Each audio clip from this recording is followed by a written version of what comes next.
नमस्कार, साथी न्यूज चक्रा या यूट्यूब चॅनलमध्ये मी शकील सय्यद आपणा सर्वांचे मनपूर्वक सहर्ष स्वागत करतो। आज आपण मलवडी या गावी आहोत आणि मलवडी या ठिकाणी फलटण तालुक्याचे ज्येष्ठ नेते माननीय श्री प्रल्हादजी साळुंखे पाटील तात्या हे आपल्याशी बोलण्यासाठी इथं मलवडी या गावामध्ये आहेत। त्याचबरोबर ज्येष्ठ वकील माननीय श्री निकम साहेब हे फलटण तालुका संघर्ष समिती या समितीचे अध्यक्ष आहेत ते तर विलासराव नलवडे हे सुद्धा आज इथं उपलब्ध आहेत। अशोकराव जाधव साहेब हे सुद्धा आहेत। तर निकम सरांशी आपण चर्चा करू। निकम सर, आज महायुतीचे उमेदवार आहेत माननीय श्री सचिन कांबळे पाटील यांना तुम्ही उमेदवारी दिलेली आहे। फलटण तालुक्यातील जनतेने त्यांनाच का मतदान द्यावं याविषयी आपण काय सांगाल? फलटण तालुक्यातल्या जनतेला तुमच्या माध्यमातून मी नम्र आवाहन करतो की सचिन पाटलांनाच का उमेदवारी, तर गेले 15 वर्ष ज्या आमदारांना या तालुक्याने निवडून दिलं त्या आमदारांना साधं त्यांच्या नेतृत्वाने संपर्क कार्यालयसुद्धा काढून दिलं नाही, लोकांना भेटून दिलं नाही, लोकांच्या गाराने ऐकून दिली नाहीत, लोकांच्या तक्रारी कुठं मांडायच्या फलटण तालुक्यातल्या एवढं सुद्धा स्वातंत्र्य त्या उमेदवाराला नव्हतं किंवा त्या आमदाराला नव्हतं। मग अशा आमदाराकडून विकासाचं तर लांबच, पण जो रोजच्या ज्या तक्रारीत लोकांच्या त्या सुद्धा सोडवता आल्या नाहीत, लोकांशी संपर्क करता आला नाही आणि त्यामुळं हा फलटण तालुका विकासापासून लोकांच्या प्रश्नापासून वंचित राहिला आणि मुद्दाम होऊन वंचित ठेवला गेला। त्यामुळं आम्ही एक उमदा शेतकरी कुटुंबातला सचिन पाटील की ज्याचा रिमोट तात्यांकडे नसणारे, खासदारांकडे नसणारे, त्यांचा रिमोट, आमच्या उमेदवाराचा रिमोट हा इथल्या फलटण तालुक्यातल्या जनतेच्या हातात हा रिमोट असणार आहे आणि म्हणून आम्ही असा उमेदवार काढलेला आहे। आपलं युतीचं सर्व काय काम असेल, पुढची विकास कामं काय करतात, पुढचं टार्गेट काय असेल, काय सांगू शकता? पहिलं उद्दिष्ट आहे की हा जो भाग आहे सगळा, आम्ही जो मलवडी खडकी ह्या भागात आता फिरतोय, हा भाग दोन बलकवडीच्या लाभक्षेत्रात येतोय। ह्या भागाला चांगलं माहिती आहे की गेले 20-25 वर्ष पाण्याच्या प्रश्नावर नुसतं खेळवलं गेलं। 4 महिने बारमाही पाणी खऱ्या अर्थाने या भागाला पाहिजे, कायम दुष्काळी हा भाग आहे।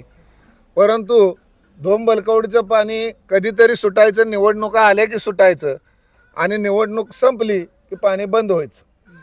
त्यामुळं खऱ्या अर्थानं ह्या भागाला जर बारमाही पाणी कोणी केलं असेल तर खासदार रणजितसिंह नाईक निंबाळकरांनी केलं।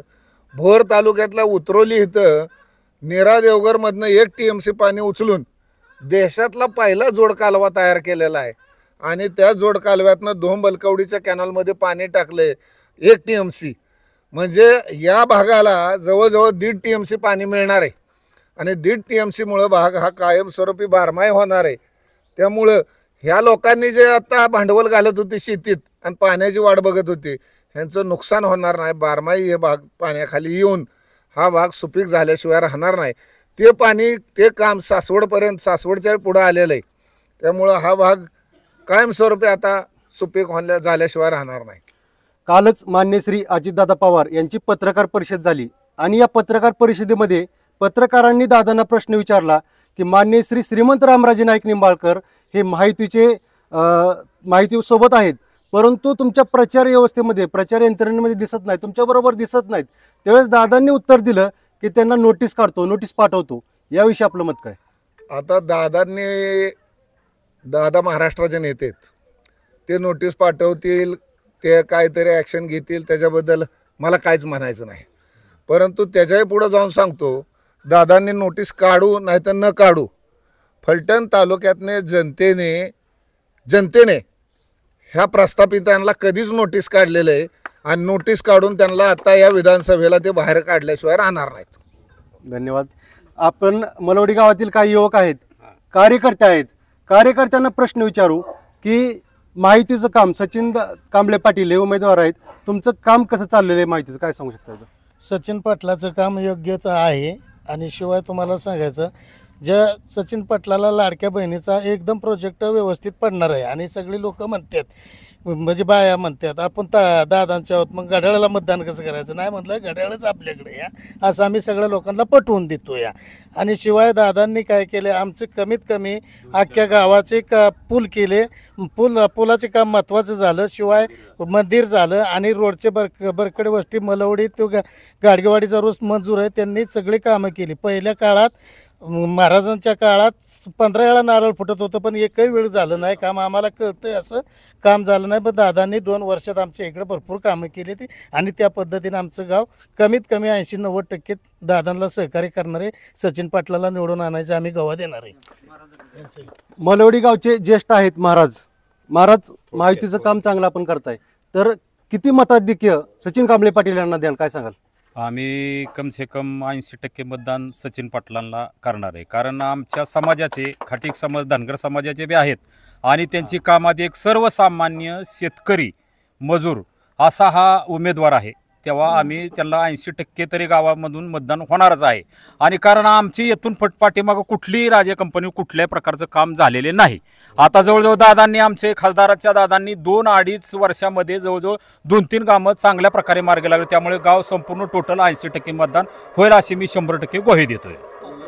आमचे ज्येष्ठ पहिले जुने नेते असे मध्ये आहे आणि तात्यांचा आम्हाला सहवास आमच्या गावाला हे खेडेगाडी गावाला प्रत्येक गावाला चांगल्या प्रकारे सहवास आहे. त्याच्यामुळे तात्यांचं म्हणणं 100% लोक ऐकणार आहे, तात्याला कुठल्या प्रकारे नाराज करणार आहे. तात्याच्या विश्वासावर आमचे मतदान पूर्णपणे होणार आहे, काही सुद्धा फरक पडणार नाही. तात्याचा शब्द अजिबात मलवडी कसल्याही प्रकारे मोडत नाही असं आम्ही ग्वाही देतो.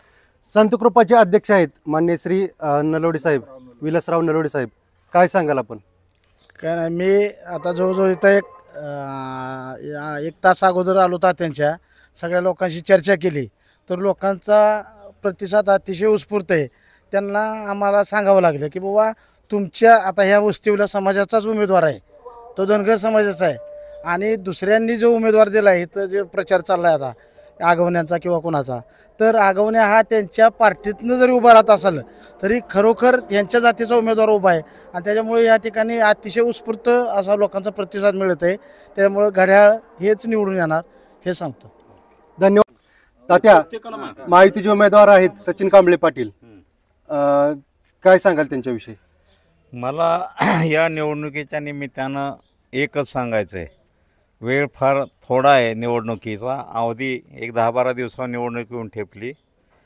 मी एवढं सांगेन की फलटण तालुक्याची गेल्या अनेक वर्षाची परंपरा 10 ते 15 वर्षापेक्षा एका माणसाच्या हातात कधी सत्ता राहत नाही. गेले अनेक वर्ष आपण बघतो, डॉक्टर कृष्णचंद्र भोवटे 10 वर्ष आमदार होते, त्याच्यानंतर रामराजे 15 वर्षे होते, 5-5 वर्षे, आता चिमणराव कदम 15 वर्षे होते, आणि नंतर दीपक चव्हाण रामराजे असतील, पण 15 वर्षाच्या नंतर हा तालुका कोणाच्याही हातात एक हाती सत्ता ठेवत नाही. मला एवढंच म्हणायचं, या निवडणुकीच्या निमित्तानं आम्ही म्हणण्यापेक्षा तालुक्यातील जनतेने ही निवडणूक हातात घेतली, याचं कारण की कसल्याही परिस्थितीत ह्या वर्षी तालुक्यामध्ये एक क्रांती घडवून हे सत्तांतर एक हाती असलेली सत्ता 30 वर्षाची मोडून काढायची आणि एक नव्या नेतृत्वाच्या हातात ह्या तालुक्याची सत्ता द्यायची एवढा निर्णय घेतलेला आहे. त्यामुळं आमच्यासारख्या नेत्यांना फार मोठं काय करावं लागणार नाही, कारण लोकच उत्स्फूर्त आहेत आणि कसल्याही परिस्थितीत या निवडणुकीच्या निमित्तानं हे 30 वर्षाची सत्ता उलथवून टाकून एक सर्वसामान्य लोकांचं सत्ता या तालुक्यामध्ये आणायचं एवढा निर्धार लोकांनी केला आहे. आणि एक परिवर्तनाची मोठी लाट या निवडणुकीच्या निमित्तानं तालुक्यात तयार झालेली आहे, आणि त्यामध्ये मला वाटत नाही आमचा सचिन कांबळे प्रचंड मताने निवडून येईल, यात शंका बाळगण्याचं काही कारण माझ्या अनुभवाप्रमाणे मला वाटत नाही. उर्वरित बाकीच्या बाबतीत सांगितलं की सचिन पाटीलच का, तर आम्ही एवढंच सांगणार या निमित्तानं, खासदारांच्या 2.5 वर्षाच्या काळात जी कामं प्रचंड केंद्र शासनाच्या आणि राज्य शासनाच्या माध्यमातून जो प्रचंड निधी आणला आहे, आणि त्यांनी जी केलेली उर्वरित कामं, त्या कामात कुठं खंड पडू नये किंवा ती कामं रखडली जाऊ नयेत, यासाठी आपल्याला या सचिन पाटलाच्या माध्यमातून ती कामं पुढं परंपरा ते कायम राहावी, आणि खासदारांनी मंजूर केलेली कामाने आणलेला निधीचा पुरेपूर वापर व्हावा, यासाठी आपल्या विचाराचा आमदार असणं गरजेचं आहे. आणि म्हणून त्या दृष्टीने आम्ही सर्वजण कामाला लागलो आहे. आणि माझ्या माहितीप्रमाणे निश्चितपणे हा महायुतीचा उमेदवार सचिन कांबळे पाटील हा कसल्याही परिस्थितीमध्ये बहुमतानं निवडून या ही काळ्या दगडावरची रेष आहे. तात्या, आपला तर प्रचार गावभेटी चालूच आहेत, परंतु प्रत्यक्षात प्रचाराचं नारळ आपण कधी फोडणार आहोत, काय सांगेल? तो अजून निर्णय आम्ही उद्या परवा आम्ही घेणार आहोत. 1-2-4 दिवसात पुढच्या आठवड्यामध्ये अजितदादांची सुद्धा सभा फलटणमध्ये आहे.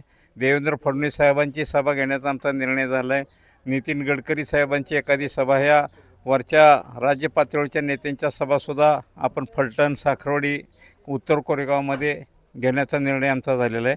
आणि प्रचाराचा शुभारंभ हे उद्या परवा 1-2 दिवसात आम्ही कुठेतरी ठिकाण ठरवून बहुतेक फलटण शहरामध्येच करण्याचा आमचा विचार आहे आणि 1-2 दिवसात ते निर्णय होऊन जाईल. तात्या, अजितदादांनी म्हटल्याप्रमाणे जर अजितदादांनी जर नोटीस काढलं श्रीमंत रामराजे नाईक निंबाळकर यांना, तर ते तुमच्याबरोबर दिसतील का, काय वाटतं? दिसू न दिसू आमचा निर्णय झालेला आहे. वकिलांना सांगितलं आम्ही त्या जे काय आता तो वरिष्ठ पातळीवर निर्णय. अजितदादांनी नोटीस काढावी का न काढावी, रामराजेंनी यावं का न यावं, हे त्यांचा वरच्या पातळीवरचा निर्णय. रामराजे येणार नाहीत हे गृहीत धरूनच आमचं काम आहे. आले नाहीत तर त्यांना योग्य शिक्षा अजित पवार त्यांच्या पद्धतीने करतील, हा आमच्या अक्षरीतला वकील किंवा आमच्या अक्षरीतला प्रश्न नाही. वरिष्ठ पातळीवर माझ्या माहितीप्रमाणे योग्य निर्णय होईल आणि ह्या वागण्याची किंवा हे जी पद्धत चालली, एक घर सगळे एकीकडं स्वतः एक पद टिकवण्यासाठी अजित पवाराच्या गटात राहणं, याचं योग्य माप पदरात घातल्याशिवाय अजित पवार राहणार नाही, एवढंच मला म्हणायचं. धन्यवाद तात्या, आपण सर्वजण साथी न्यूज चॅनलशी बोलल्याबद्दल आपल्या सर्वांचे मनपूर्वक आभार. धन्यवाद.